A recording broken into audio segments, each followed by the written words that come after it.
Some shows don't need a celebrity narrator to introduce the show, but this show does. In a world filled with endless opportunities, why would two men who have built 13 multi-million-dollar businesses altruistically invest 5 hours per day to teach you the best practice business systems and moves that you can use? Because they believe in you, and they have a lot of time on their hands. They started from the bottom, now they're here. It's the Thrivetime show starring the former U.S. Small Business Administration's Entrepreneur of the Year, Clay Clark, and the entrepreneur trapped inside an optometrist's body, Dr. Robert Zillner. 2 men, 8 kids, co-created by 2 different women, 13 multi-million-dollar businesses. We started from the bottom, now we're here. We started from the bottom, and we'll show you how to get here. Started from the bottom, now we're here. We started from the bottom, now we're here. Started from the bottom, and now we're at the top, teaching you the systems to get what we got. Colton Dixon's on the hooks, I break down the books. The seeds bringing some wisdom and the good looks. As the father of 5, that's why I'm alive. So if you see my wife and kids, please tell them hi. It's the CNC up on your radio, and now 3, 2, 1, here we go. We started from the bottom, now we're here. We started from the bottom, and we'll show you how to get here. Started from the bottom, now we're here. We started from the bottom, now we're here. We started from the bottom, now we're here. We started from the bottom, and we'll show you how to get here. Started from the bottom, now we're here. We started from the bottom, now we're here. Page 101 and 102. Final session of the day. I'm going to bring up Dr. Stella Emanuel with me here on the stage. Dr. Stella. I'm also going to bring up, if we can, Jen, you're back there. I'm going to bring Jen up here. Jen with Beloved Cheesecakes. And we'll get some estrogen up in here. Some estrogen up in here. So we're going to get Dr. Stella up here. We're going to get Jen with Beloved. I'm going to have you on one of those mics over there. I'll get Dr. Stella on one of these mics over here. And this is a business conference. And what we're trying to do is to teach you how to start and grow a successful company. If you're tuning in online right now, you're tuning in, you're going, what is this? This is a how to grow a successful business conference, okay? And so what I'm going to do real quick here is Barrett, I'm going to have you kind of get everybody into a seat here as we approach our final session. And if people aren't mad at you, you're not doing it right. And then Darren Conrad, I'm going to get you up here on the stage real quick here. To balance out, we got a lot of estrogen up in here, and we need to have a little more testosterone to balance it out here. So we're doing that here. Okay, and then I'm going to have you, Darren, come on up here. I'm going to have you write business, really big, the word business, B-U-S-I-N-E-S-S, business. And then I'm going to have you write busyness. So business, B-U-S-I-N-E-S-S, and then busyness, B-U-S-Y-N-E-S-S. So let me write busyness next to it. Busyness. So right, yeah, busyness. Okay. And then I'm going to have you hop on a mic too, okay? So we're going to work through it. Awesome. Thank you, brother. So I'm going to get you on this mic right here. All right. Okay. So how many of you know who Dr. Stella is? If you're online watching right now, I encourage you to leave some comments. Say, hey, I know who Dr. Stella is. She's a great lady. This is Dr. Stella. Her website is drstellamd.com, drstellamd.com. This is Jen with Beloved Cheesecakes. That's her business. That's her story, belovedcheesecakes.com. Check it out, belovedcheesecakes.com. And this over here is Darren Conrad. He's the mattress king. Nobody sells more mattresses than Darren Conrad. Have you ever driven into a community and you say, wow, somebody is passionate about selling mattresses? It could be Darren Conrad and his team of mattress selling gurus. He's been doing this for a long, long time. He's America's mattress selling expert. So the word busyness, and the word business. And Jackie, if you can help everyone find a seat, that'd be great. Jackie, if you can help everyone find a seat. Baron, and if you're not getting irritating people, you're not doing it right, okay? So we're just finding tough seats, okay. So busyness, I encourage you to write this down somewhere in the back of your book. Busyness means you're always going 90 miles an hour. You're going, I'm going. That's you, okay? But you don't know why you're always busy. Can you circle the why in busyness? Okay, busyness. You're, gotta go, gotta post on social media, gotta post on TikTok, gotta go, gotta email, gotta text. Who knows these people? Gotta go, gotta email, gotta text, gotta update my status, gotta go on LinkedIn, gotta update it right now. Instagram, gotta go log on, gotta go to the next conference, went to that conference, going to another conference, gotta get back from that conference, gotta get caught up. Busyness. Pew, pew, pew. There's prophetic junkies that go from conference to conference seeking a prophetic word. So busy they never read the word. Who knows what I'm talking about? Come on. Chasing a word, so I never read the word. Now that you've got 407 prophetic words, have you ever read the word? I will. Now, there's other people that, again, we can take anything to an extreme, but you get the idea. There's great prophetic words, but busyness is where you're so busy and you don't know why. Now, business, circle the I in the word business. That's where I know what I'm doing. Like, I know that I'm doing what God's called me to do right now. Does that make sense? So we're here today. I am mentally and physically present with you. Some of you online have told me, you say, Clay, I've watched your show for years before the Reawaken tour. People email me, they send me letters, they say, I've watched your show for years before the Reawaken tour, and I've never bought anything from you. I go, well, one way to solve that guilt is to send me copious amounts of money, but I do it because I believe we're helping somebody. I like to help people. It's a win-win, it's a shalom. If somebody comes to this conference and they buy a book or they don't, I'm not gonna beat you up. I'm not gonna say, if you don't buy a book, you're an idiot. If you don't sign up, you're a moron. I don't do that. Who's ever been to a conference like that where they just attack you for the whole time? I don't do that. Well, I'm saying I know that if we connect with you about your candles, you're the candle person, right? Candle person. Who sells candles? Who's candle person?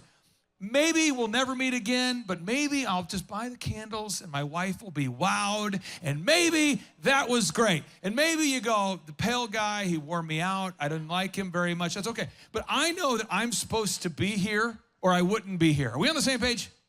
But busyness is where you don't know what you're all about, okay? So I want you to open up your book here, okay? Open your book, orange covered book. We're opening it up here to page number 101. And I'm gonna go through the list of things you need to have. And I'm gonna be purposeful and intentional, maybe slow it down a notch, because these are things we have to do, and they might not be the most exciting. So number one, Jen, we have to build an inbound sales script. If we're gonna create time freedom, you're shipping so many cheesecakes now. Why do you have to build scripts and write down your recipes? So they are repeatable, and so I can build financial freedom and time freedom in my future. And is it fun making your recipes or writing your scripts? Is that awesome? No. Who likes that kind of thing? I'm just being honest with you guys. I like copious amounts of solitude. I like, those people that say, I went on like a quiet retreat, so I didn't talk to someone for 8 consecutive days. I don't know that I do that, but I really, really value my thinking time. I really value that. Anybody else like that? You value that? Okay, so there's 2 parts of business. There's inhale, there's exhale, right? Inhale, exhale, right? So it's not a yoga class, okay? Don't do that. I'm saying there's a part you have to consume information, right? You learn. And there's parts you have to earn. Are we on the same page? You learn, and then you earn. You learn, you're taking in all this information, then you gotta earn. Dr. Stella to my left is the #1 prescriber, I believe, of ivermectin in the world. Is this right? All right. So when COVID happened, Dr. Stella, you can look up Dr. Stella Emanuel on Google, you'll see this. She was attacked by the mainstream media as being the #1 prescriber of effective COVID treatments, ivermectin, hydroxychloroquine. Why did you have to sit down and get out of the chaos and the fear and the news and think about an effective treatment for this virus known as COVID-19? In 2020, in fact, the reason why we went viral was because I knew that COVID was treatable and people were dying and I could not handle it. Every time I would hear or see videos of people that I just could not handle it. So when we were going to the steps of the Supreme Court to scream to the world, I left home and I told my family, gathered my family, I told them, as I'm going to DC, I don't think I'm going to make it back because things were really crazy.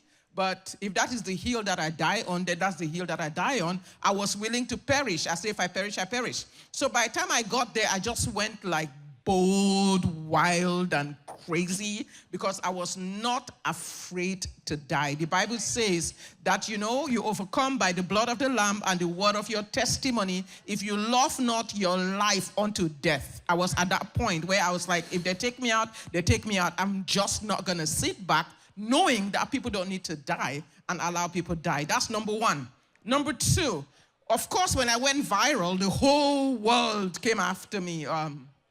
The medical industrial complex, big pharma, media, they attacked me like crazy. And that was very interesting because I was like, you don't know me like that. I don't care what you say about me. I'm very intentional about what I do. So while they were out there, CNN was attacking me and making me more and more famous, we hunkered down and did what we needed to do for the American people. We set together a telemedicine service, and guess what? We actually built it from scratch so nobody could take it down. We set together a telemedicine service. My assistant is there, Dr. Rudo. She worked with me throughout. We set this telemedicine service, and we took care of the American people. In the advent of 2021, when we had Delta, we were seeing at any time T, we had 2,000 patients waiting to see us. And we were working round the clock. We were barely sleeping. I didn't have time to watch CNN to find out what they were saying about me because people were dying, people were crying, people were calling me, people were coming out of the ER and running to our clinic to get treated. So we basically set up a system, and I became extremely successful because I was willing to take the risk to take care of people. The third thing that we did is that we set up supplements to help people cope with the disease. In fact, our table is out there. We actually, because right now for the past 5 years, a lot of people have been, either you got the vaccine or you got the virus or you got shedded upon. But at the end of the day, many people, our immune system is messed up. So we just started going through NIH, going through building vitamins and supplements that could help people cope with what has happened to us. And that became a widely successful business. But I didn't start out actually just trying to create a wildly successful business. I started out trying to help people survive what was happening. The fourth thing that I did was my mindset changed from being a sick care doctor, which most physicians are, and that is the way we were trained, to becoming a true healthcare practitioner. So I went into healthcare. So we started doing things like moringa, lemongrass, mint, spirulina. We started doing ultimate immune support that can help people support their immunity through all kinds of things. And then the last thing that I did was I preached the gospel like crazy. Wherever I went, wherever they called me, whatever show I was upon, I talked about Jesus, I preached about Jesus, I screamed about Jesus, I sang about Jesus, and I was like, if you don't like me talking about Jesus, go jump in the river. Yeah. By the way, Dr. Stella and I, I'm her biological brother, and she's got an unbelievable tanning supplement that she takes, and it's really working well for her, so you got to check that out. Now, this right here, who has got this document? The roller coaster. The roller coaster. You see this document here? On the back, this is my office, and this is where we're going to host our conference in April with Tim Tebow. My office is a little bit crazy because normally we'll have about 2 times as many people as this, and it's packed, and it's wild, and this is my campus. Who does not have this document? This is my spot here. So this is my spot. This is my dojo, okay? But on the back side, this is the roller coaster. Look at the roller coaster here, okay? So the roller coaster here, I want you to see, these are the phases of growing a company, all right? So number 1, you have to start with the accounting. Darren, when you're selling mattresses, why do you, make sure you eat that mic, why do you have to know your margins before you start selling mattresses? Well, I mean, the first thing I always teach people, you got to know your number to grow your numbers. So you have to know what it costs you each week to run your business, know what your average profit per transaction or profit per sale. And when you know your number, you can set goals and do what you need to do to get your... I would argue, and I'm not picking on the candle person, because I'm mentioning the candle because I know about the candle. I'm going to buy a candle, but I don't know. You don't have to tell me. I don't know how much money you make per candle you sell, but I sat down with a lady years ago who was selling cookies, gourmet cookies, and I sat down with her. And Jen, have you ever met somebody who's passionate about gourmet desserts, Jen? No. Okay, no. I'm sitting down with this lady, and I said, ma'am, we're looking at the numbers, and I said, at your current pace, no matter how many cookies you sell, it is not mathematically possible for you to cover your lease. And the reason why this person hired me was her husband was massively successful. They got married. And when you get married, how many know when you get married, you team up? You team up. And so his wife had this business, and she was losing money. No matter how many cookies she sold, she lost money. And the husband says, please sit down with my wife. Even if you're a coach for her for 1 month, I know you normally do long-term stuff, but for a month, please do math with my wife. And I'm telling you, you should write it down somewhere on the back of your book here, on the back, very back inside cover, you should write it down. Emotions block logic. And so she was so emotional, her amygdala, the emotional processing center of her brain. She was so excited about her cookies, which, by the way, tasted great, that she didn't have time to do the math. Are we on the same page? So, Jen, you are selling so many cheesecakes, and you love your customers, and you were a single mom. You were raised you came from an abusive home. You don't want to be an exclusive, bougie, no one can afford your dessert person, but you also can't become homeless en route to saving America's desire to eat tasty desserts. What is your relationship like with the numbers? We'll put on the screen here, again, the numbers. What is your relationship like with numbers? I do not like numbers, but I'm getting better with knowing my numbers. Yes, you are. And I do have them here. Yeah, you want to talk about numbers? If you want to talk about let's talk about those. When you ship a cheesecake, yes. How much does it cost you to ship it? I mean, just you to ship it. Not making any money, but just to ship that thing. It was $29, and it was really, really hard for me. My son came to me and he said, Mom, we're losing money on shipping because our shipping with FedEx and UPS has gone up, and it goes up also during the holiday season. And so he's like, we need to raise our price, and it's really hard for me.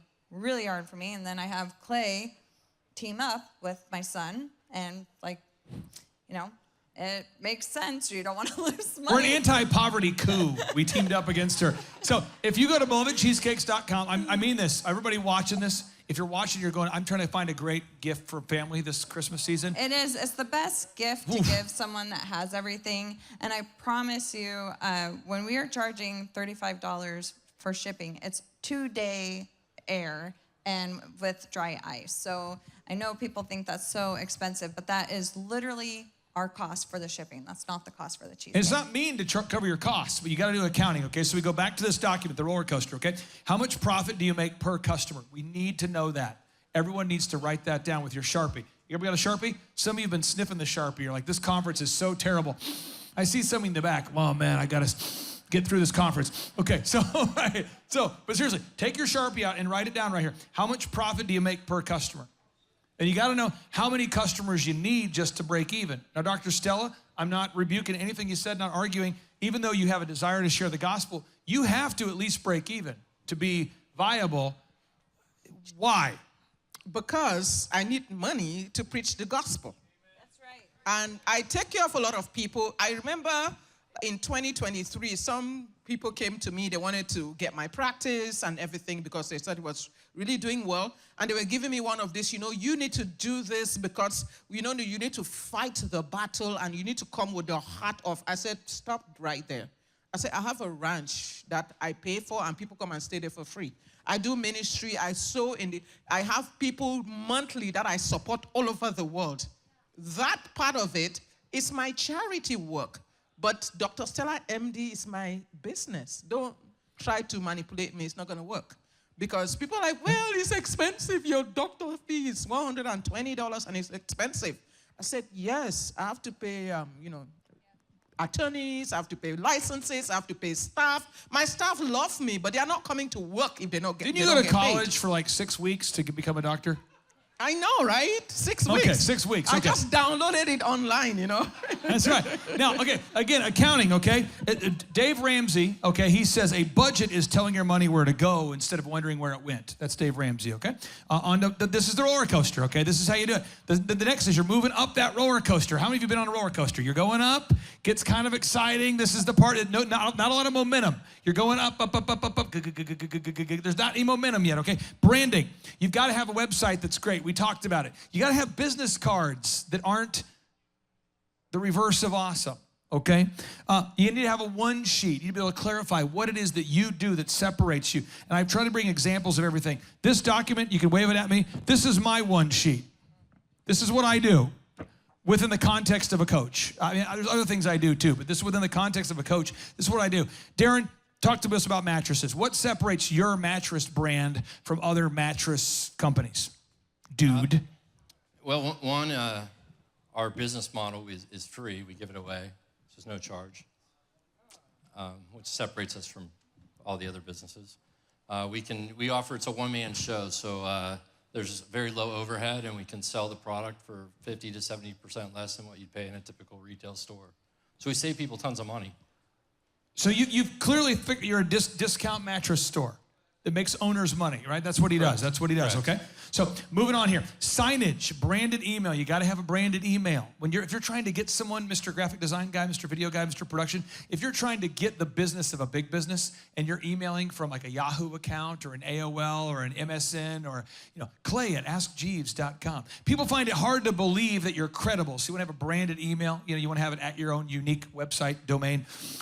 Then again, to Michael Levine, who spoke earlier, he once said, if you give someone a present and you give it to them in a Tiffany box, it's likely that they'll believe that the gift has a higher perceived value than if you gave it to them in no box or a box of less prestige. We on the same page? The packaging does matter. Box number 3, marketing. We're still not getting momentum yet. Marketing, we talked about it. You got to have a 3-legged marketing stool. How will you reach your ideal and likely buyers? Who is a cheer parent? Cheerleading mom, cheerleading dad? Who's done it? Who's cheerleading? Okay. Who's not? All right. Okay, here we go. I got 4 daughters. They're all cheering it up. We got 3 kids cheering it up. And what they do at the cheer events, Sean, will you look up Cheer 2025 NCAA competition on YouTube? What they do, cheer music, it starts with, if it was a soup, it starts with 80s music that they speed up to the level of like a chipmunk. So it's like AC/DC. It's like, cause I'm TNT, but they speed it up. I'm dynamite. I'm TNT. I'm ready to fight. And this is the music they force you to listen to if you're a cheer dad, okay? So hit play on the video here. Hit play. This is what happens. Okay. They come out. Pause. Everybody, pause. Everyone's required to have fake hair. You see that hair? That's fake hair. Anybody here bought a lot of fake hair? You don't have to put your hand up. But you know what I mean? Like, if you're selling fake hair, the cheer competition's a great place to go. Why? Jen, were you a cheerleader? Were you into big Darren, you big into the cheer world? You like cheerleading? Okay, you got to buy fake hair. Come on, who's a cheer parent? You've ever seen this? I show up in every kid, there's 45 kids on the team, 25 kids, 12 kids, they all have fake hair. They're required to have fake hair. Then they all have to spray tan.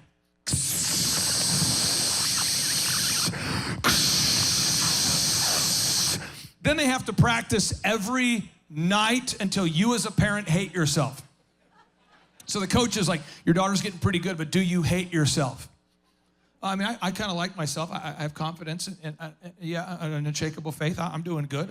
My daughter, is she getting good at cheer? Well, then you need to practice more. Okay, next week. Do you hate yourself? I have started to hate myself. I don't like any part of myself at all. I'm bitter, frankly, about coming to these lessons and paying you hundreds of dollars per hour to teach us how to flip because the skills aren't transferable. Sorry, you're not bitter enough. More practices, more training. And then everyone wants to be a flyer. The flyer is the one who goes up in the air. And the problem is you have to be a midget who weighs 7 pounds. So every kid's trying not to eat. They're like, feed your daughters icicles. They'll be fine. They'll be fine. It won't create any dietary problems long term. Just feed them icicles, So spray tan, fake hair, 80s music, hit play. This is what happens. And your kids perform for 3 minutes. You don't get more than 3 minutes. Who's ever seen this? Who's not seen this before? Who's not seen this? This is it. We're here at Cheer Life. Here we go. Get ready. They're psyching it up. They're talking it up. They're like, look, there's 40 of us. They're doing something. And by the way, there's no scoring going on. You don't know if your kid's ahead or behind. They don't keep score in the traditional sense.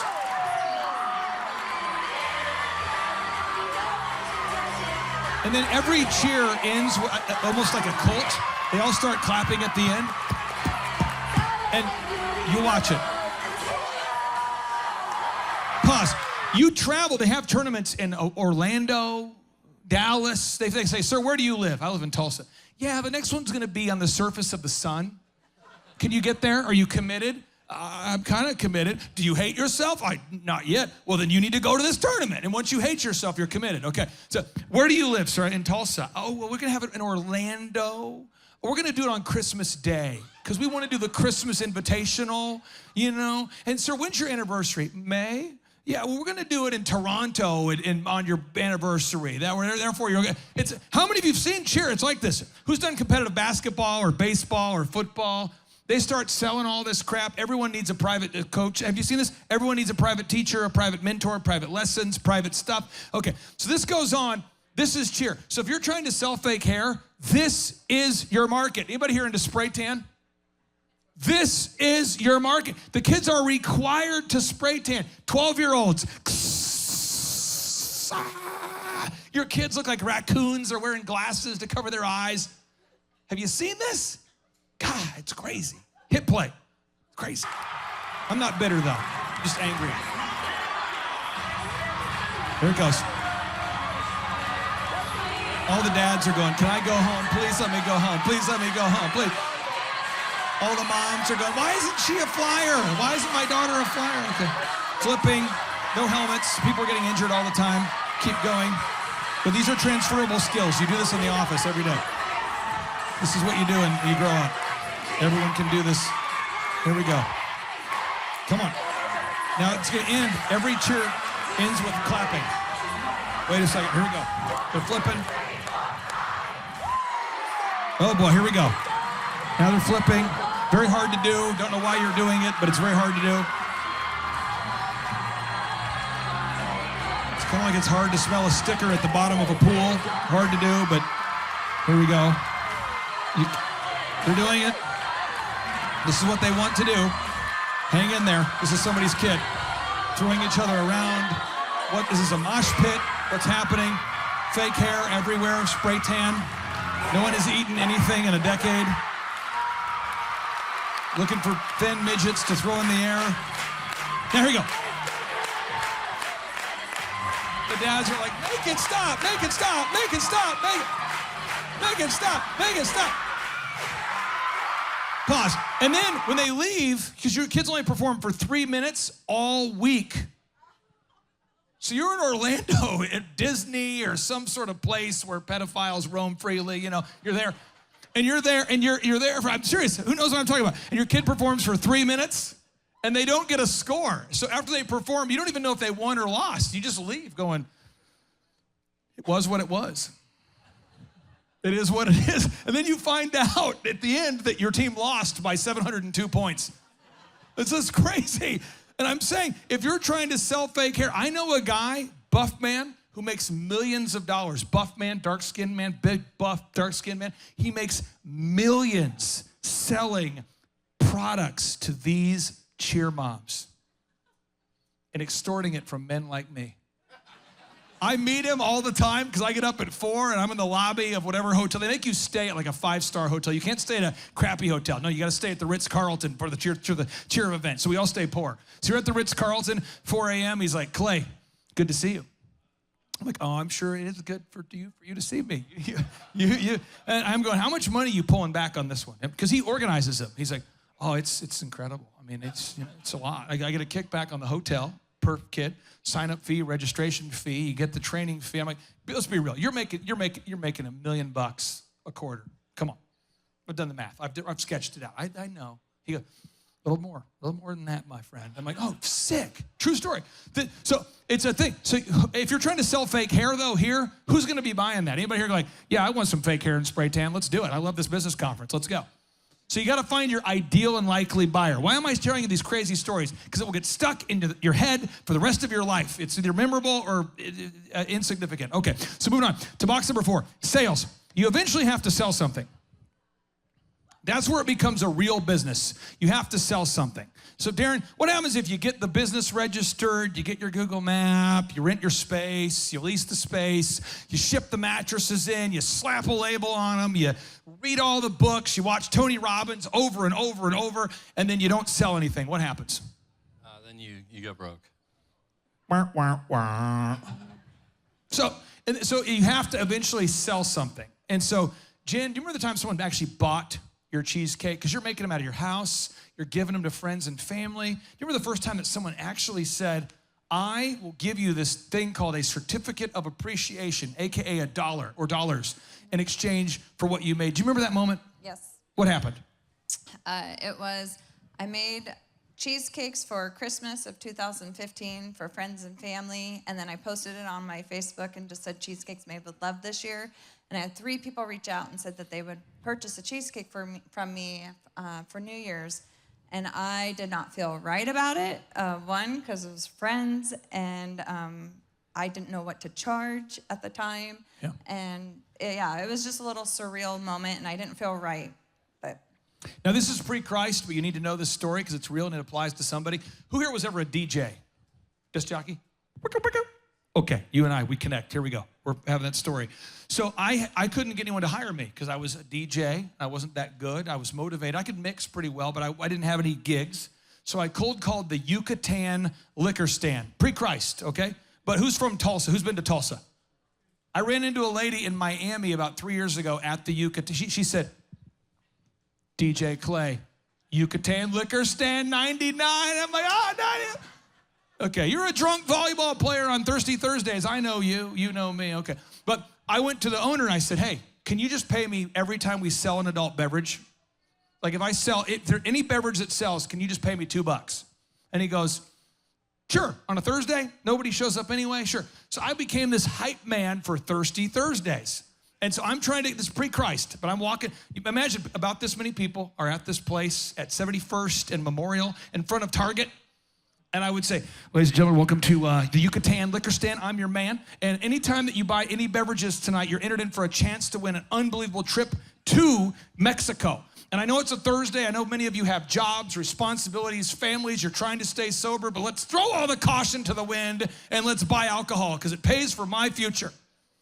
And one by one, people are like, yeah, I'll have one. And I'm like, sir, you can't have one. And now I have 8. Come on. What kind of person are you to not have 8? Come on. And pretty soon he's like, okay, I've had 8. I'm done. I'm like, okay, he's had 8. Can anyone beat 8? Can we do 14? And then pretty soon the owner's like, dude, you're selling hundreds and hundreds of bottles of alcohol. You are God's gift. I'm like, I'm kind of Satan's gift thinking about it. But I'm selling a lot of alcohol. And that's how I got paid, was $2 per adult beverage. That's how I got paid. That was my thing. And then we threw in volleyball, because nothing's more fun than watching people who are hammered play volleyball who haven't moved their bodies in a decade. People are, they're trying to volley. No one ever volleys. They're just stumbling around in the sand, which is a parking lot in front of Target.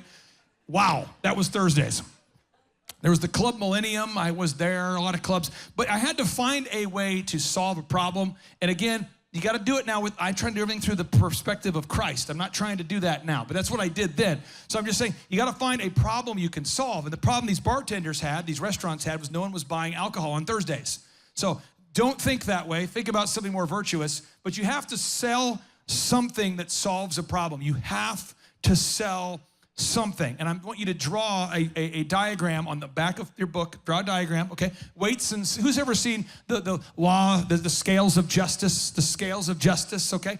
On the left side is I don't want to buy, and on the right side is I do want to buy, okay? So why do people buy? On the left side, I don't want to buy. On the right side, I do want to buy. Make your own drawing. On the left side, I don't want to buy, and on the right side, I do want to buy. And Darren, if you could write down these words for me real quick, okay? Why I don't want to buy is I don't trust you. So on the left side, put don't trust somewhere. Don't trust. Don't trust. How many of you are like that? I don't trust this person, I'm not buying. I don't trust. Okay? On the right side is trust. So let's get really actionable. A video testimonial from a real customer is worth 1,000 of your presentations. Maybe that's hyperbolic. Maybe they're worth 10 of your presentations. But I know of a cosmetic surgeon very well, I'll be very vague about who he is, who's the worst salesman I've ever met. ever. And if you ever meet the guy, you're concerned about how unconfident he communicates. You know, you're like, so you're a cosmetic surgeon. Should I hire you for my procedure? And well, I mean, there's a lot of them out there. I don't want to pressure you. I did graduate.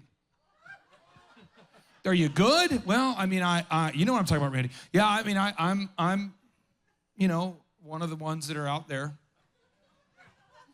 And I'm like, bro, stop. So we called all of his patients, and I said, can we get you on a video testimonial testifying that you don't have to say what it was, but you've used his cosmetic procedures and you're happy with his customer service or his patient care. And once he got about 50 reviews, he never, ever, ever, ever, ever had to sell anymore. Because people would call and go, yeah, I've watched online, I've done my research, and I've determined that you are a good fit. Does that make sense? So a video testimonial is on the right side, that's a home run. A video testimonial, that is sweet. That's like the best, that's gold, okay? On the right side, on the left side. The left side is why I'm not buying. It's a complaint. Who's ever seen a complaint? Oh, you go to Reddit, type in my name, that's gonna be fun for you. Not fun for me, fun for you. How many of you know when you fire a bottom-feeding, soul-sucking sack of human skin, just a grotesque, repulsive, nefarious person who used to be an employee? You don't round up your best people and fire them, do you? But when you have a soul-sucking, backstabbing, customer-stealing, nefarious, just jackass of humanity, and you fire them, what do now? They go on Reddit and they're like, well, if you knew how it really was, it's like working in a cult, right? And then the people who haven't had a job in a decade, they're like, that's right too, yeah. Have you seen this? So a complaint is on the left side, right? That's kind of dangerous when you do what I do, because you get complaints because people are like, he's spreading the virus, he hates people, this guy's anti-people, he hates people. Okay, so complaint. On the right side is a Google review. You're in California, we'll put, say, a Yelp review as well.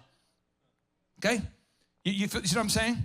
And by default, you're not gonna get video reviews and Google reviews and Yelp reviews. On the left side, these are reasons why not to buy.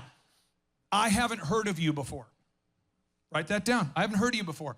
You have a big business, you wanna sell it to me? I go, I don't know, I haven't heard of you before. How many don't talk, like even hiring a babysitter, I haven't heard of you before, I don't know if I can trust you. On the right side is an endorsement from the right person.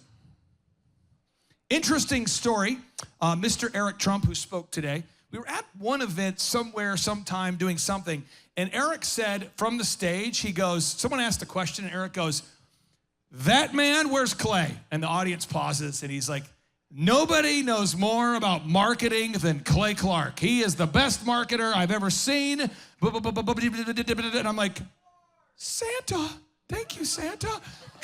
Santa, I'm like, do we have that somewhere? I mean, because it was wild. Well, that week, I'm getting people from all over the country that are calling me going, I've watched your show for years, but Eric says you're the best at marketing ever, and I know someone who works with him, and they told me he's being real. That was like a big thing for me as an endorsement. So again, on this other side is I don't know you. On the other side is an endorsement. So I'm asking you to think about your life and your business right now. Think about it, okay? So Dr. Stella, let's go through it. Left side, I don't want to buy from you. Right side, I do want to buy from you. What was a tipping point for you where the world started to say, you know what? I do trust you. Was it when you spoke at the Capitol? Was it when you were on various interviews? Was it when the mainstream media came after you? Because the attack from the mainstream media actually became an endorsement for people that think CNN is a mockery, right? But when was that tipping point for you where it kind of started to work out for you? I think it was the attack from the media. That was probably like a big one. Yeah. And then, of course, I started getting on interviews like Candace Owens, Alex Jones, you, and a lot of people. After that July, I had a lot of people interviewed me. But I think the one that really hit it was this Channel 2 in Houston. Wow. That came to my office trying to, I don't know what they were trying to do. But I just basically told them that I was a demon buster and I would cast demons out of CNN people and that they cannot do anything, that I'm not scared of Texas board, and that if they come after me, it's going to be on. The video went so viral everywhere. It's like, I think that was the second viral video after it. I was like, if you come after me, it's gonna be on. So that really did it. Now, And real they were quick, trying to get me, I want to tell you this picture here. There's a lot of slides. This is one I would probably take a picture of while other people are thinking about other things. This is all I think about. So I thought about this for about 2 weeks, and I made this. It took about 2 weeks to have this thought. But this is why people buy and why they don't. So we're gonna go through it. So people don't buy because it's not worth the financial sacrifice. I've been doing consulting for 20 years, and people always say, what is the return on investment? Rational question, is it not? If I'm gonna pay you to consult me. They do the same thing with personal trainers for fitness. Like, what is the return on investment, right? It's not worth the money I'm investing. Is it worth it, right? The next is, it doesn't solve my problem. It's not time sensitive. I understand the importance of doing time-sensitive sales pitches, but I don't do them at my conferences because I understand the importance of them. Does that make any sense to you? Does that make any sense to you? Have you been to a conference? Who's been to a business conference before? Come on. And they're like, we have exactly 2 whatever the heck's available, and if you don't sign up now, we can't help you. And then people run to the front, and it's just, I don't do that. I've been here for 20 years. Maybe I'm pacing myself to be here for 20 more. I don't know. Who knows? Maybe. So if you sign up, great. If you don't, you don't. But a time-sensitive promotion, like if you buy these towels by Thursday, you get one free. How many of you know that works? Buy this by 4 now, you get the deal if you buy it by Friday. So having a time-sensitive special, folks, that will work for your business. I just don't do it for what I do. I do it for the haircut business all the time. I do specials and promotions. I just don't do it for consulting, okay? Because I don't want to put any weird pressure. Next is no reviews. If you have no reviews, I worry about you. How many of you worry about people with no reviews? So you look at it and go, this restaurant has no reviews at all. Well, it's because they're a humble business owner that hasn't been to our conference before, and they're not running around asking for reviews. That's why they don't have reviews. By default, you don't get good reviews, by the way. People don't just go, my salad was awesome. I know what I'll do. I'll leave a review. No, people get pissed and they go, now I know what I'll do. I'll leave a review. Okay, so that's how it works. Okay, so there isn't enough of a perceived gain. There's not a celebrity endorsement. And by the way, how many of you know a lot of celebrities are broke? How many of you know that? Come on, let's be real. You're in California, you've seen them. A lot of celebrities have a lot of followers, but no money. So how many of you know, like George Foreman teamed up with the Lean Mean Grill Machine? It was called the Fajita Express. And a guy had been trying to sell that thing for a decade, the Fajita Express. And George Foreman agreed to do it for no upfront money and just a percentage of sales. That was a good deal. How many of you know about Priceline, William Shatner? They couldn't get anybody to use Priceline, William Shatner, Spock, Jim. That guy, remember William Shatner, Captain Kirk? Okay, Spock, that guy. So he teams up, all of a sudden people are buying Priceline. A celebrity endorsement, MC Hammer, remember Hammer selling gold? Remember those commercials where he mocked himself? Who remembers the MC Hammer commercials?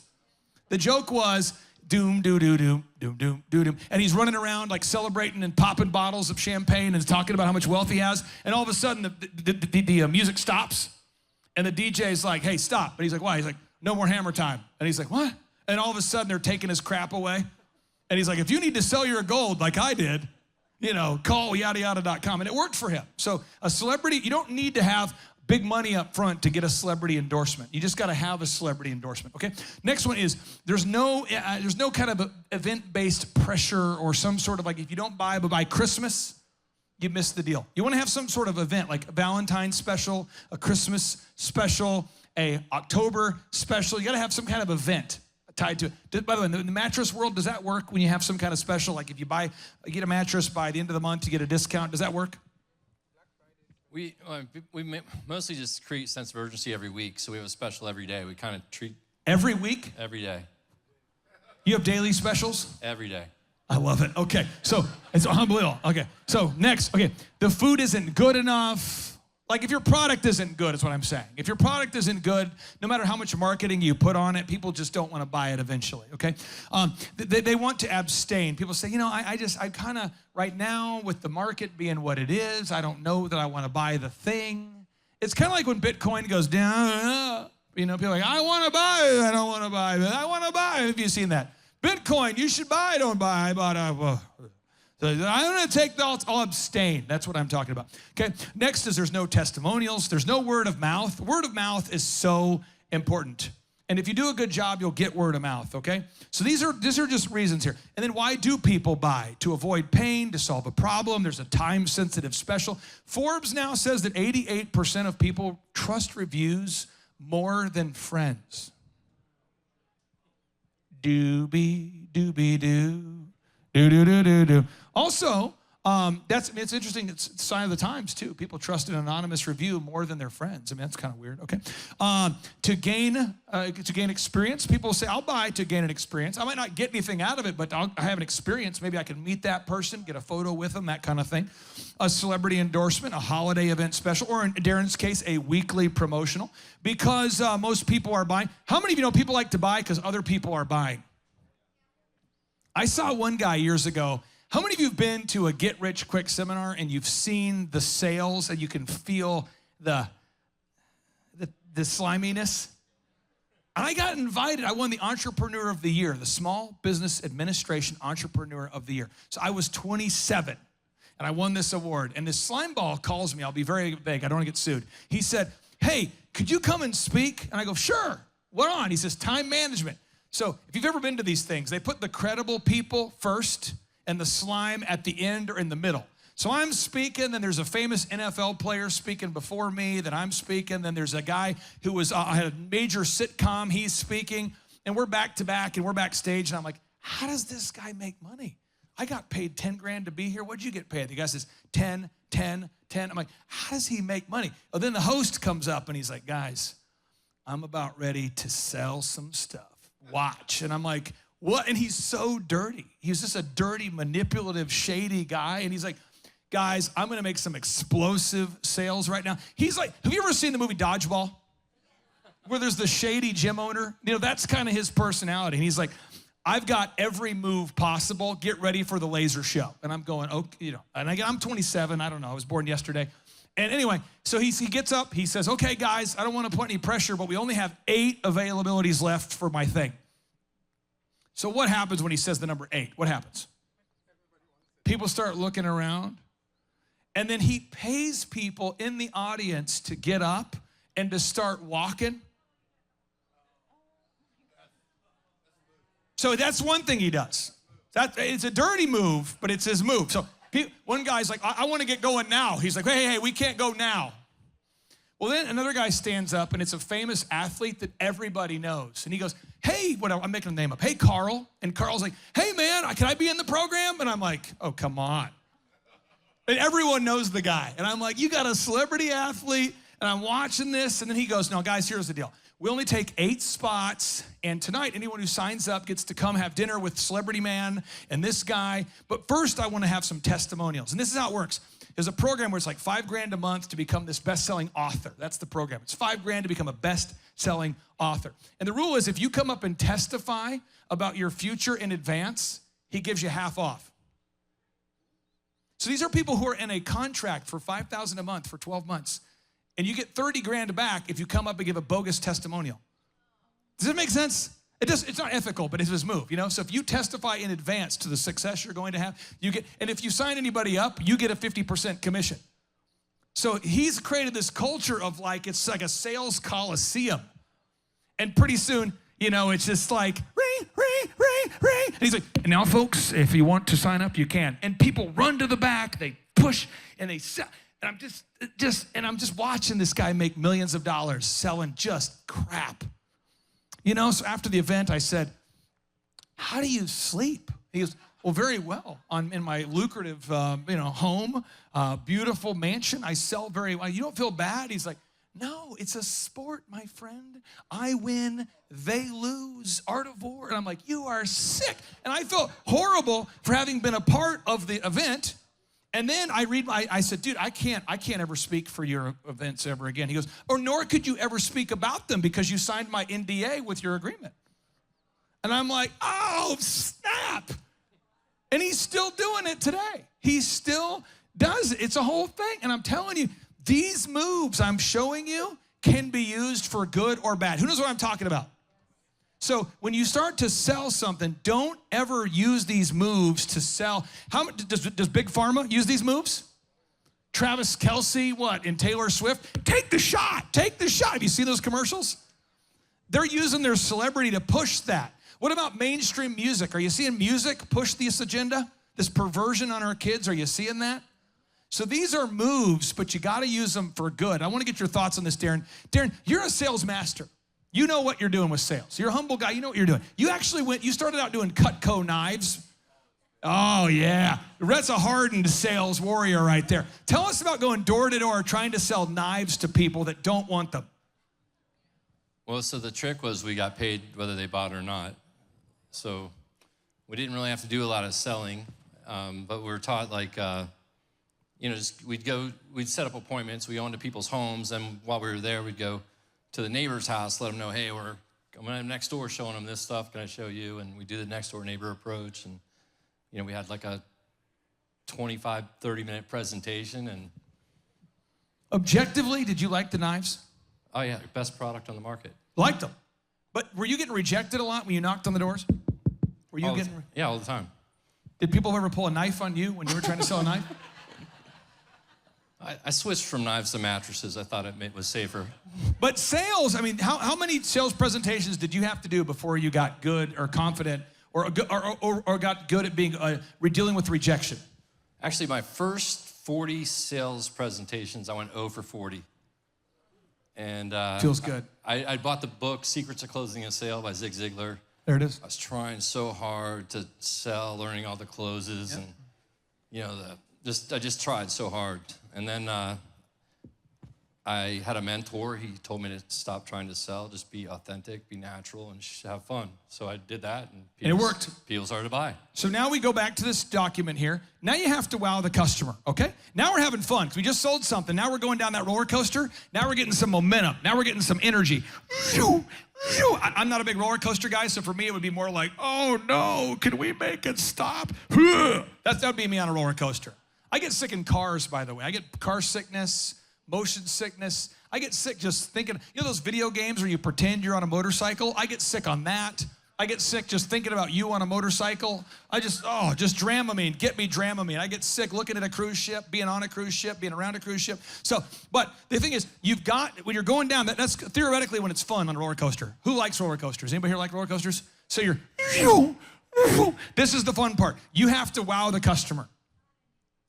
Please write that down so I'm not a bad teacher. You have to wow the customer. It is incumbent upon you to wow the customer. When you wow, they will refer you now. When you wow, they will refer you now. You want to treat people the way you want to be treated, right? Do as unto others what you would have them do unto you. You have to wow the customer. If you have a restaurant, one of my clients in Visalia, it's called Crawdaddy's. Look him up, Crawdaddy's in Visalia. He is having massive growth because he is obsessively wowing every customer. We've had the privilege of coaching and working with him now since we did our event out there, and he is growing exceedingly and abundantly well because he is wowing customers without an apology. If you're a first-time customer, they're giving you free appetizers. They're treating you like a celebrity. It is next level. Stacy, you've been there. David, you've been there. Who's been to Visalia? Who's been to Crawdaddy's? This guy is rocking, but you have to wow customers. Now, what happens, Jen? Jen, what if you wouldn't do this, but what if somebody mails a not good product with not good materials? You use the freshest. Tell us about the freshness of your cheesecakes. Yeah, so our cheesecakes are shipped. We deep freeze them, and then we ship them with dry ice, and cheesecake is wonderful because you can freeze it up to 3 months. And so everything is scratch made, homemade, all of our sauces, our salted caramel sauce. And the way that we wow our customers is it's becoming, what's the word I'm looking for? Obsolete. Well, it's obsolete now to call people, but we call and thank our customers for their orders. Yes, you do. And so, verbally, it's not AI, and that wows customers all the time. And then we do handwritten thank you notes with the shipments as well. True story, but talking about wowing. Eric Trump called me, he said, hey, my wife's turning 40. Do you and your wife want to come to the birthday party? And again, knowing enough about me, you probably know my initial reaction. I like him, but I'm like, I don't know, because it's gonna be Dan Bongino, it's gonna be Cash, it's gonna be celebrity conservatives. Basically, the Turning Point USA headliners are gonna be there, and then there's me, and I'm kind of like the fact guy. I'm not a big mRNA guy. I don't know. I don't know. You know, I'm a little concerned about AI. You know, I'm there and I'm going, I call my wife, Vanessa, do you want to go? She's like, yeah, let's go. I'm like, okay. So now Vanessa's dressing up like a tropical fish because you got to match the theme, you know, and I'm wearing my thing, which is at the same thing every day. So we show up there, and Eric, I'm just being real. Eric calls me the morning after the birthday party at 5 in the morning. He says, what's up, dude? I go, how are you? He says, hey, did you have a great time? At 5 in the morning on the day after the party. And I go, yeah. He's like, what'd your wife think? I'm like, well, she's asleep. I don't know. And he's like, well, I knew you'd be up. Is there anything that we could have done better? Did you meet my ammo guy, the guy I buy guns and ammo from? I go, yeah. He goes, did you meet the guy who fixes the cars? Did you meet him? Did you meet our chauffeur? What a great guy. Did you meet, hey, did I introduce you to Jared? Did you meet Jared? And hey, did you meet this? What did your wife think about meeting my dad? What did you think? And he was like, sincerely trying to wow us. But it gets worse. We go to Trump Tower, he invites us. Who does a handwritten note and thanks you for staying at their property? He does. We check in the room and it's a freaking handwritten note that he wrote thanking us for staying there. So it's a different level of commitment if you want to wow. Are we on the same page? Your goal has to be to wow, not to just merely satisfy. Are we on the same page? We got to wow. That's going to require you to go the extra mile. When you over-deliver, you get overpaid. You got to wow, okay? Next box, okay? 6 and 7, then we'll 6 and 7, okay? Box number 6, HR management. Okay, business is offense, defense, and special teams. What am I saying? Business is offense, that's marketing. Defense is accounting. And special teams is the people, right? So it requires a special team to make a special dream. So if your front desk man sounds sarcastic and negative and like he doesn't want to work for you, it's not going to work. Offense, defense, special team. You need a special team to make your special dream work. And if you don't have good people, I'll get into it tomorrow, how to find them. It's very easy. I'll teach you the system on how to find good people. It's not weird. It's not odd. It's not cringy. I'll teach you a system to find good people. But if you don't have good people, Dr. Stella, you have great people that represent you. I've met them at the conferences. You've brought them to events. What if you came up and did this presentation today and everybody who worked for you was sarcastic and maybe even anti-Christian? It would chase away my people. And one of the things that I try to get across to my staff and everybody that works with me is that our goal is for people. You know, when we traveled through Reawaken America conference for years, and I would stand outside and take selfies, like 200-300 selfies in a day, because it's about people. So if my staff knows that what we do as Christians, as a physician, it's about people. So if you don't love people, and I don't blame the people that come to the conferences with 3 bodyguards and standing behind the whatever, I don't blame them because that's them. But I believe in people. So because of that, we just make sure that all our staff, all our people, they know that it's about people. So if the customer is always right. So if my staff is complaining, if anybody that comes to us is complaining, you know, my staff has to, it's about people. We love people, and that is why we do what we do. It's because we love people. Is anybody here kind of a quasi-new Christian believer? I won't do an altar call, by the way. Anybody here kind of a newer Christian believer? Anybody here? So I remember a buddy of mine, he had season tickets for the Broncos game. The Broncos, Denver Broncos. And I was not a believer at all. Okay, I went to church, but I didn't believe it. I just went, I'm like, my mega hot wife, I met her at ORU. That's a Christian college. I'm sold. I'll keep going to church, but I don't believe it. So we're going to church. I'm not believing in church, but I'm going to church. But how many of you like football, college football of any kind, or maybe pro football? I liked Tebow. Did anybody like Tebow in college? And I liked him because he was sincere. And I thought, you know what? I don't believe in Jesus, but I believe in touchdown Jesus. You remember the guy? He would score a touchdown and get on a knee and pray. And I thought, man, he's committed. I mean, have you ever been in a college locker room or a pro sports locker room? That is not the culture. And I'm going, how many of you knew about the Florida Gators culture, too? The Florida Gators culture, a lot of wildness there, a lot of the bar scene in Miami. I mean, so anyway, Team Tebow. So a buddy of mine says, hey, I got season tickets for the Broncos, and you wouldn't believe it. The game is over, and he's calling me from the game. The game's over. The game's been over for like an hour. And Tim is literally shaking the hands and hugging every single disabled child. And I'm like, how many? He's like, there are thousands They turned off the stadium lights, and he's out here, still in the uniform, hours after the game. And I'm going, no way. We'll see if he does it all season. So they have a big loss. Remember that season at Tim Tebow, that all the miracles, all the crazy come from behind wins? There was also losses.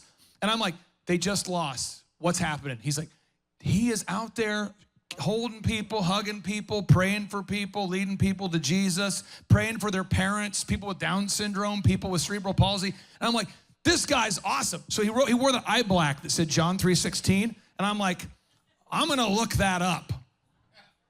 So I'm looking it up, and that was kind of my start of learning about Christ, was Tim Tebow's eye black. You know, it was just, that's what kind of pulled me in, is wanting to know.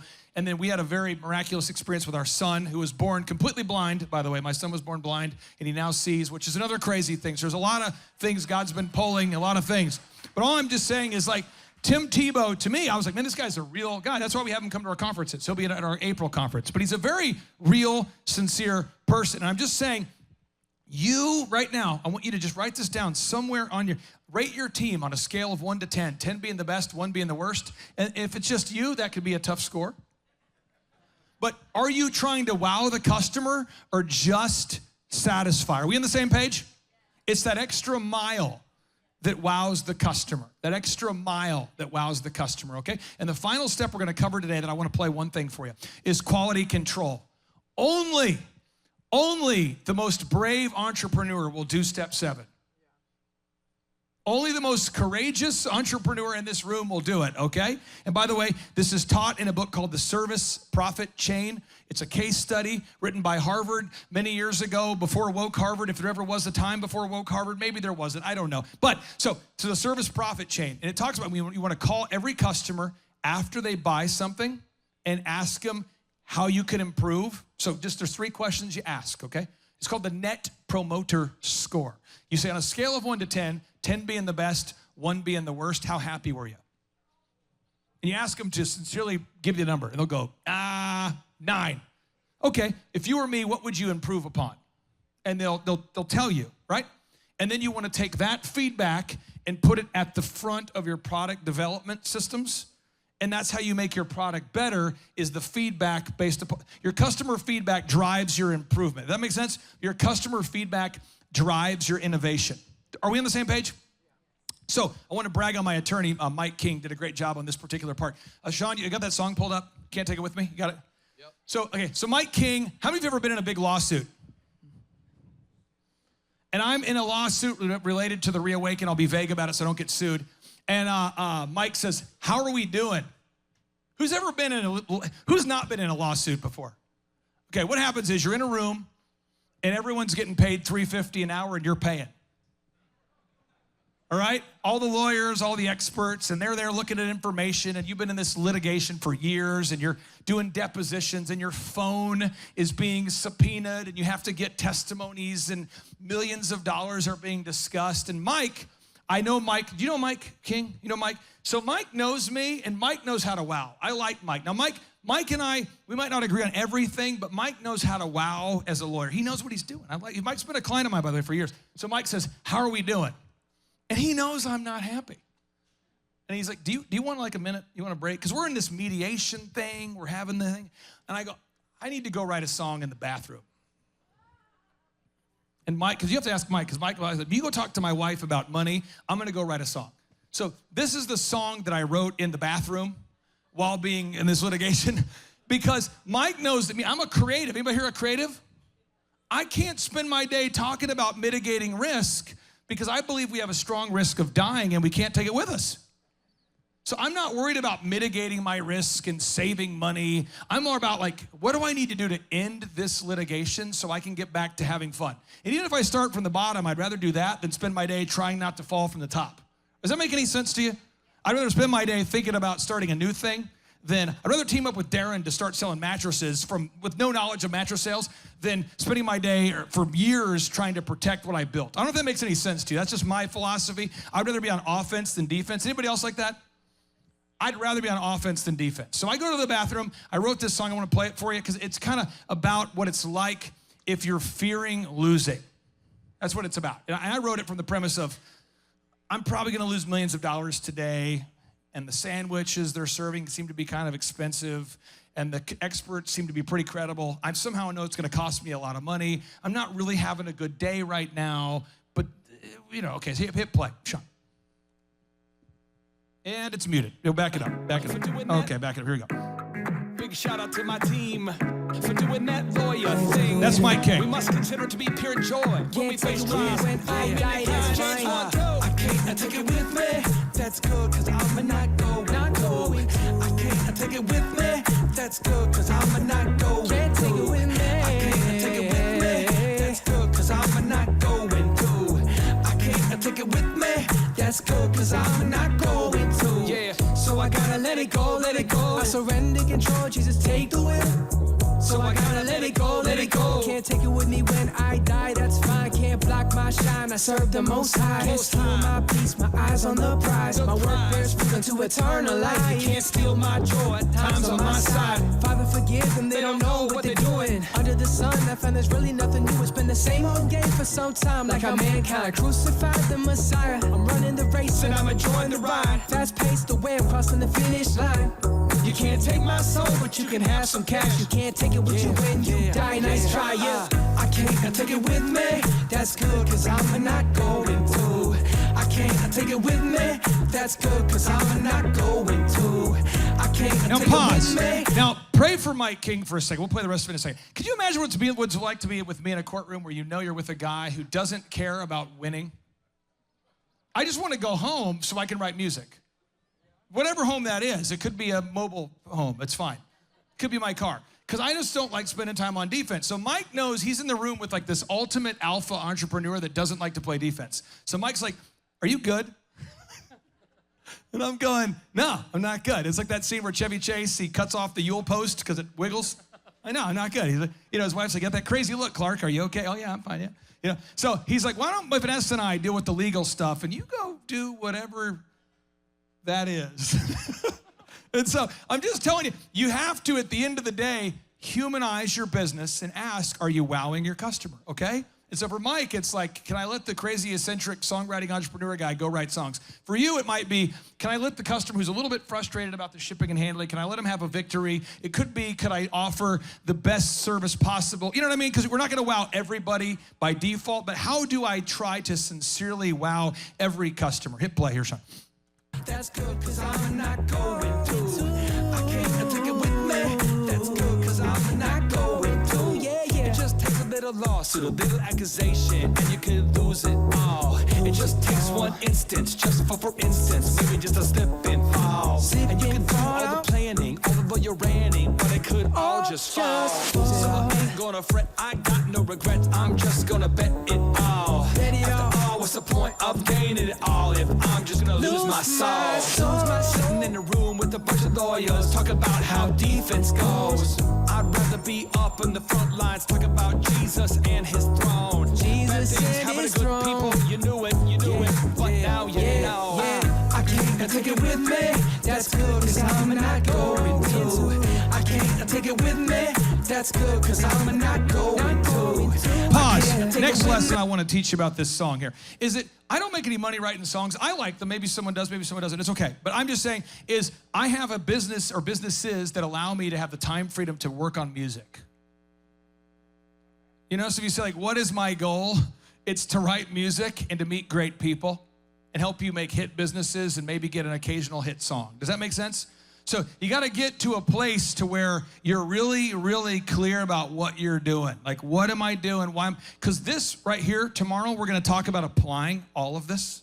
Like, I want to make sure everyone can apply all of this. It's not a million steps, but it's about 7 core steps we have to get into, okay? We've broken it up more detailed into 14 of them, but the point is you've got to get these systems nailed down. Now, what happens, Darren, if you say, I know I like marketing, but I don't want to talk about quality control? What happens? I like marketing. I don't want to talk about quality control. What happens? Well, you can't just pick what you like and you have to do it all. In fact, you should become an expert at the things you don't like. Powerful. Dr. Stella, what if you say, I'm really into quality control and numbers, but I don't like marketing? What happens? You're going to lose customers. I remember when we started our product called Covilite, it was really doing well. But we started getting feedback from people, like they're like, well, you need to take this out, or you need to take that out, or this is, for people that have been doing, natural medicine for a long time, and we listened. You know what I'm saying? When, we had cyanocobalamin, and we took it out to methcobalamin. We have changed our sucralose to monk fruit and stevia because our customers gave us feedback. So it's very important. If not, you're just going to lose customers. And so you got to listen to the people and what they want. And within reason, because if you listen to everybody, within reason, you should listen to feedback and change what you can change to improve your business. Now I'm going to give you guys a couple moves here, couple moves, then we'll wrap it up today, okay? Move number one, if you want everything, every book I've ever written, maybe you say I don't want any of your books ever, then okay. But if you do want them, if you go to thrivetimeshow.com/downloadable, so there's like an entire book just about search engine optimization, like just really step-by-step technical, wow. Then there's another book just about public speaking, okay? Or just about, there's different kind of niches or silos of information. They're all available, Sean. You can pull it up at thrivetimeshow.com/free. It's at thrivetimeshow.com/free-resources. thrivetimeshow.com/free-resources. One thing I would challenge you to do is if you go to thrivetimeshow.com and you click on testimonials, there's over 2,000 people I've had the honor and privilege to work with over a period of 20 years. And if you watch like 10 of them, you're going to go, this isn't a backhanded compliment about my clients. I'm just saying, you'll go, well, if they can do it, I can do it. Like if that person could do it, I mean, why can't I? What do they do that I... So it is repeatable. It is duplicatable. You can do it. That's thrivetimeshow.com/testimonials. Next is thrivetimeshow.com/downloadables. Downloadables. These are all of these documents, all the things we're talking about today. You can download them all. There's posters, pictures, print pieces. And I think sometimes it helps to just have access to all of this stuff in your own way. You can download it, organize it, print it, whatever you want to do, whatever that works for you, maybe not. Now, if you go to rumble.com and you search for Thrivetime Show, that's where all the podcasts are that are kind of geopolitical and business. So if you don't care about geopolitical things, I would advise you to not go to Rumble. If you do like geopolitical things, I would by the way, I met with the guy Saturday, who was the head of one of the biggest agencies in America. Who, all the stuff we talked about earlier today? He says, can we meet? I won't betray the conversation, but he said, could we meet? Because I watch your show, and I think we're headed in a really bad direction. And I go, yeah. This is a guy who ran one of the biggest organizations in America. Government, you talk about government, just picture the biggest organization. Think about some good guys, that's him. So my wife and I called my wife, we're going to go meet with the former head of whatever about these things. And my wife's like, okay, here we go. And he had no idea about any of these things because he's so siloed in government bureaucrats and lunches and luncheons and dinners and galas that the only way he knew this is because he listens on the airplanes back to Tulsa. And he was like, I watched those little clips. He's like, no offense, the ones where you don't say anything, those are the ones. I'm like, okay, that's it. Okay, so that's a bit. Those are tools for you. Those are all tools. Okay. Next thing I want to share with you is appreciation and gratitude. And so we're going to pull this up. This is my business dad. I'm sharing this with you. My business dad hasn't seen this yet. If you click play there. My business dad, that's Dr. Zellner. When my dad died of Lou Gehrig's disease, Dr. Zellner called me and he said, Clay, I'm coming to the office, which is very rare. So he shows up at the office. We're in an office about the size of this room, open office. I'm at the time, I guess I would be, 36-ish? And he says, hey, this is when my dad's dying of Lou Gehrig's. Has anybody here lost somebody to Lou Gehrig's? It's the worst. And so he says, I come out of my staff meeting, and there he is. And he, to me, he is very important in my life. And I go, what are you doing here? And he's like, I told you I was coming by. And he's like, come over here. So we walk behind this kind of wall, and he says, are you doing okay? And I go, yeah. And he's, no, don't give me that BS. Are you okay? I go, tears, just waterworks. No, I'm not doing anything that approaches okay. And Dr. Z said, well, because my dad at this point can't talk. The machines breathe for him. He can't move. He's alive, but kinda. And my dad, by the way, he promised me he wouldn't die until my radio show went live on AM radio opposite Rush Limbaugh, which was September 5th. And he didn't die until the day it went live. It's the craziest thing ever. So my dad's in sort of a vegetative sense. We can see his eyes, but he's kind of vegetative. He's on medication and stuff. And Z goes, do you need a dad? And I'm going, like, just cut yes. And he's like, all right, well, I'm sorry I'm not more impressive, but I didn't get dressed up for nothing. I remember him saying that. I didn't get dressed up for nothing. And he's wearing shorts, and he's a multimillionaire, eccentric guy dressed up like a soccer player during the middle of the day. And he's like, well, if you ever need something, I'm your guy. And for the last 9 years, he has been like my dad. And when Rolling Stone did their series of hit pieces about me, they were trying to figure out what is motivating this crazy guy in Tulsa to spread these conspiracy theories. And they found that my mentor is Dr. Zellner. And Phil, as you know, they started following Sean Foyt, and they're like, what is causing this long-haired praise and worship guy to run around singing during the lockdowns? And somehow they found out that Sean Foyt's mentor is also Dr. Zellner. So he has 2 mentees, myself and Sean Foyt, and that's it. And he's the praise and worship guy, and I'm the reawaken guy, and Rolling Stone is like, at the center of the QAnon conspiracy, there is a Dr. Zellner who's leading the, And so what I do every year for Dr. Zellner, I encourage you to do this. I encourage you, my final thing I'm going to give you, write down the people that have made an impact on your life and express over-the-top gratitude. It will change your life when you have over-the-top. So I'm telling you what I got Z for Christmas this year. He doesn't know. He probably isn't watching this. Maybe he is. We'll see. But every year I try to put together a song for him. And it's usually something ridiculous that has a little, I call it funny sap. It's kind of sappy funny, where it's kind of sappy, but it's still funny. And then I buy him Lagavulin, which is not a church approved. Phil does not endorse this, but it's a very intense whiskey. You get drunk just looking at the bottle. You just, it's intense. It's grown from peat moss in Scotland. He loves it. So I get him the Lagavulin. And I usually will give him a picture, and then in the frame, I'll put $100 bills around the border, because it's priceless, but you can't but it's helped me a lot. And you need to do that. You've had a teacher in your life this year who's really changed your life. How many of you know what I'm talking about? You got a teacher who made a big impact, and you haven't talked to him in 20 consecutive years? I was guilty of it too. Call him.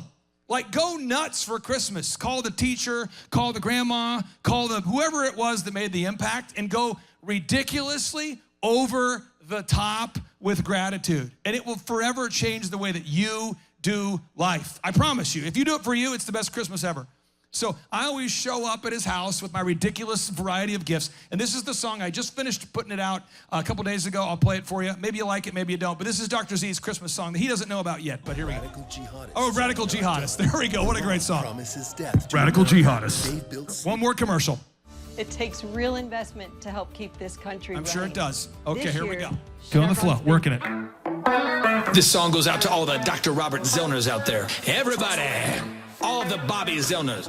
All the Rob Zellners.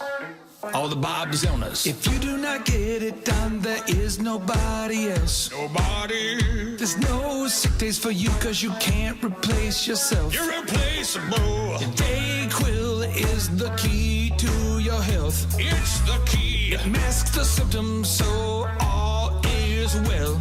All is well. Cause nothing matters until something sells.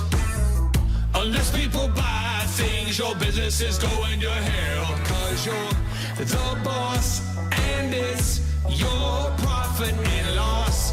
Overwhelmed, Spanish-speaking owners can't say no mas. The pig at the breakfast, that's what you are. Not the chicken who just gave an egg. You gave your life for this part. You're Dr. Z, and I'm glad that you're my business dad. When I get screwed, I call you up, then I'm slightly less mad. I owe you Lagavulin this and every coming Christmas. Dr. Z, it's a world to me that you're my business dad. You get to work, something's broke, some people are not on time. doctors everywhere, every day before 9. You're an optometrist, you see the world clearly, something ain't right. We have to hire employees and we can't settle for high. For Dr. Z, it's got to be short time every time. And that no-brainer can't change, it's got to be 99. 918-461-2020's in my mind. It's ecstasy when Z's next to me, heterosexually. You're Dr. Z, and I'm glad that you're my business dad. When I get screwed, I call you up, then I'm slightly less mad. I owe you Lagavulin and this and every coming Christmas. Dr. Z, it's the world to me that you're my business dad. He likes Aruba, he likes to scuba. When he's not around, I call him the Big Kahuna. He's so attractive, he's even loved by the dudes. He doesn't like Adam Sandler, so here's the Sabadoo. Sabadoo. All right, so homework for you. If I get hit by a bus and I don't see you tomorrow, try to express massive gratitude for those who've impacted your life. I promise it'll change the way you perceive the world. And at the peak of our lawsuit on the Reawaken tour, when things were horrible, I'd be out in the hallway calling people that have impacted me positively, going, hey, thank you so much for helping me. Because it's actually good for you to thank people when you're having a hard time. Does that make sense? Turn your bitterness into betterness. We're going to leave here about 9 minutes early so you don't have to complain that it went over. And then we're going to see you guys tomorrow at 7 a.m. We're going to see you tomorrow at 7 a.m. Thank you guys for being here day one. Dr. Stella will be here. Jen will be here with Beloved Cheesecakes. Darren will be here. And tomorrow they'll be here. You can meet them, shake their hands. They're great people. Again, thank you so much for being here. And let's give Pastor Phil and Tammy Hotzenpiller a round of applause for putting on this wonderful event. Thank you, Pastor Phil and Tammy. Thank you guys, and we'll see you guys tomorrow. And Sean, play some music, dude. There is a price tag to everything, even your own success. No drifting, no drifting. Being laced up or simping. Don't give yourself permission to backslide to the beginning. This is the day we ain't promised tomorrow. Gotta act now like James D. Cristoforo. Be the type of leader that people wanna follow. Don't be soft like a big marshmallow. Or beat a rock like you're in Colorado. Be acting non-verbal.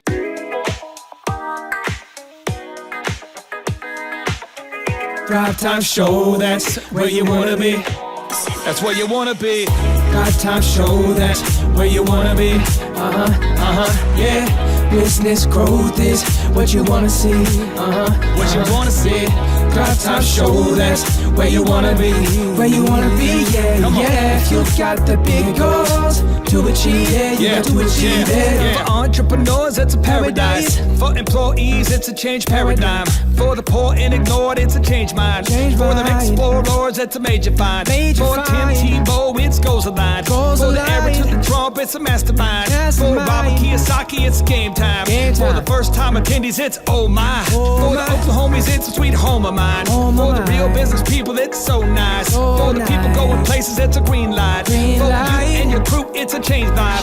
For this rendezvous, you can name your prize. For the VIP, ticks 105 times. For me, it's what I do, it's my vibe. Because the Thrivetime Nation is my tribe. My tribe. Thrivetime show, that's where you wanna be. Yeah. Business growth is what you wanna see. What you wanna see. Thrivetime show, that's where you wanna be. Where you wanna be, yeah, yeah. If you've got the big goals to achieve, yeah, you got to achieve it. It's time to thrive, what a time to be alive. Breath in my lungs, thank you, Jesus Christ. You got a chance to cause change upon the land. So beat that clock by your diligence. It's up to you, do you prefer to keep making the wrong turns, or to turn it all around after you take the time to learn? Without vision, the people perish. Without wisdom, you get embarrassed. Or be humble, grow 1,000-fold. Reap a harvest and share it. Can we kick it? Yes, we can. If you come with business problems, you leave with plans. At the Thrivetime Show, we make wealth expand. And we're focused on implementation. We teach marketing and improving your brand. How to build the systems and finance. We teach how to hire people and manage them. How to bring your dreams into reality. Since 05, I've been doing it, cause that's my jam. Helping goal pursuers do it, putting cash in their hands. Now that Eric Trump has joined us, he has joined the band. Kiyosaki's coming too, cause he's in the rhythm. But can he kick it? Yeah, yes Yes, he can. Yes, he Kiyosaki's can. in the dojo of self-discipline. So get your tickets now at Thrivetime Show end. I'd buy them now while they're still on hand. Thrivetime Show, that's where you wanna be. Yeah. Business growth is what you wanna see. What you wanna see. Thrivetime Show, that's where you wanna be. Where you wanna be, yeah, yeah. If you got the big goals to achieve, yeah, you got to achieve it. Thrivetime Show, that's where you wanna be. Yeah. Business growth is what you wanna see. What you wanna see. Thrivetime Show, that's where you wanna be. Where you wanna be, yeah, yeah. If you got the big goals to achieve, yeah, you got to achieve it.